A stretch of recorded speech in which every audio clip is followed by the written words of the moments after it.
ಮಾಜಿ ಕುಮಾರಸ್ವಾಮಿ ಅವರ ರಾಜಕೀಯ ಕರ್ಮಭೂಮಿಯಲ್ಲಿ ನಿಖಿಲ್ ಕುಮಾರಸ್ವಾಮಿ ಗೆಲ್ಲಲು ಇನ್ನಿಲ್ಲದ ಕಸರತ್ತು ನಡೆಸುತ್ತಿದ್ದಾರೆ. ಈಗಾಗಲೇ ಪುತ್ರನಿಗಾಗಿ ರಾಮನಗರ ವಿಧಾನಸಭಾ ಕ್ಷೇತ್ರವನ್ನು ಶಾಸಕಿ ಅನಿತಾ ಕುಮಾರಸ್ವಾಮಿ ತ್ಯಾಗ ಮಾಡಿದ್ದಾರೆ.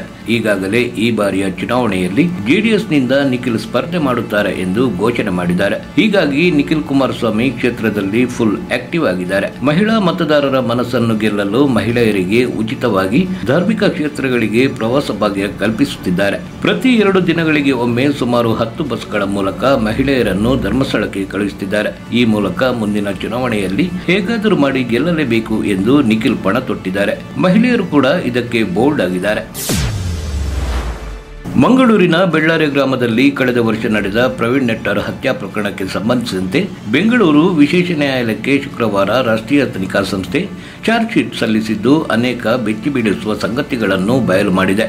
ನಿಷೇಧಿತ ಪಾಪ್ಯುಲರ್ ಫ್ರಂಟ್ ಆಫ್ ಇಂಡಿಯಾ ಸಂಘಟನೆ 2047ರ ಒಳಗೆ ಭಾರತದಲ್ಲಿ ಇಸ್ಲಾಮಿಕ ಆಡಳಿತವನ್ನು ತರಬೇಕೆಂದು ತಯಾರಿ ನಡೆಸಿದೆ. ಸಮಾಜದಲ್ಲಿ ಭಯೋತ್ಪಾದನೆ, ಕೋಮುದ್ವೇಷ ಮತ್ತು ಅಶಾಂತಿಯನ್ನು ಸೃಷ್ಟಿಸುವ ಗುರಿ ಹೊಂದಿರುವ ಈ ಸಂಘಟನೆ ತನ್ನ ಗುರಿ ತಲುಪಲು ಸರ್ವಿಸ್ ಟೀಮ್ ಮತ್ತು ಕಿಲ್ಲರ್ ಸ್ಕ್ವಾಡ್ಗಳು ಎಂಬ ಗುಪ್ತ ತಂಡಗಳನ್ನು ರಚಿಸಿಕೊಂಡಿದೆ. ಇವುಗಳ ಮೂಲಕ ತನ್ನ ಶತ್ರುಗಳನ್ನು ಟಾರ್ಗೆಟ್ ಮಾಡಿಕೊಂಡು ಕೊಲ್ಲುವ ಗುರಿ ಹೊಂದಿದೆ ಎಂದು ಎನ್ಐಎ ಸ್ಫೋಟಕ ಸಂಗತಿಯನ್ನು ಬಹಿರಂಗಪಡಿಸಿದೆ.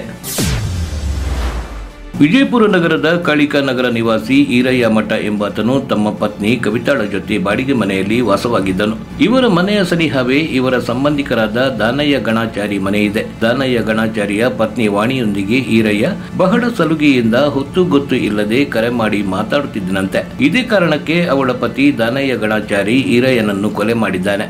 ಈ ಕೊಲೆ ಘಟನೆ ಸಂಬಂಧ ಇಬ್ಬರು ಪ್ರಮುಖ ಆರೋಪಿಗಳನ್ನು ಪೊಲೀಸರು ಅರೆಸ್ಟ್ ಮಾಡಿದ್ದಾರೆ. ಟಿಫಿನ್ ಬಾಕ್ಸ್, ಮಿಕ್ಸಿ ಸೇರಿದಂತೆ ಎಲ್ಲ 3,000 ಐಟಂಗಳನ್ನು ಲಕ್ಷ್ಮೀ ಹೆಬ್ಬಾಳ್ಕರ್ ನೀಡುತ್ತಿದ್ದಾರೆ. ಆದರೆ ನಾವು 6,000 ರೂಪಾಯಿ ನೀಡುತ್ತೇವೆ, ವೋಟ್ ಹಾಕಿ ಎಂದು ರಮೇಶ್ ಜಾರಕಿಹೊಳಿ ಘೋಷಿಸಿದ್ದಾರೆ. ಕರ್ನಾಟಕ ವಿಧಾನಸಭಾ ಚುನಾವಣೆ ಸಮೀಪಿಸುತ್ತಿದ್ದಂತೆ ರಾಜಕೀಯ ಪಕ್ಷಗಳು ನಾನಾ ಕಸರತ್ತುಗಳಿವೆ. ಬೆಳಗಾವಿಯಲ್ಲಂತೂ ಮತದಾರರನ್ನು ತಮ್ಮತ್ತ ಸೆಳೆಯಲು ಅಭ್ಯರ್ಥಿಗಳು ಕುಸ್ತಿಗೆ ಬಿದ್ದಿದ್ದಾರೆ.